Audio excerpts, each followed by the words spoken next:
જાહેર આમંત્રણ 26, 26 અને 26.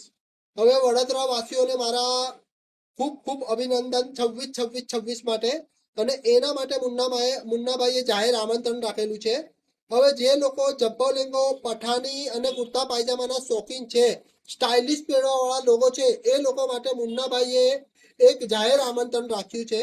એમાં હવે તમને તાંજલદા એરિયાના અંદર ઓરિજિનલ અરમાની ખાલી મુન્નાભાઈ કાપડવાળાના ત્યાં મળશે, જેપી પોલીસ ચોકીના સામે. જે તમારા સામે બે કલરો તમે જોઈ રહ્યા છો. અને એની સાથે સાથે આજના દિવસ માટે મુન્નાભાઈએ ઓરિજિનલ હકોબા, જે હું 350 રૂપિયા મીટર વેચું છું, તે હકોબા આજે તમને પડશે 100 રૂપિયા મીટર, ફક્ત 100 રૂપિયા મીટર. ઓરિજિનલ હકોબા 350 રૂપિયા મીટર વાળું, ખાલી આજનો દિવસ માટે 100 રૂપિયા મીટર. એના અંદર ઘણી બધી ડિઝાઇનો છે. આ ડિઝાઇનો તમે જોઈ શકો છો, ફક્ત 100 રૂપિયા મીટર આજના દિવસ માટે. તો આવો અને લઈને જાઓ.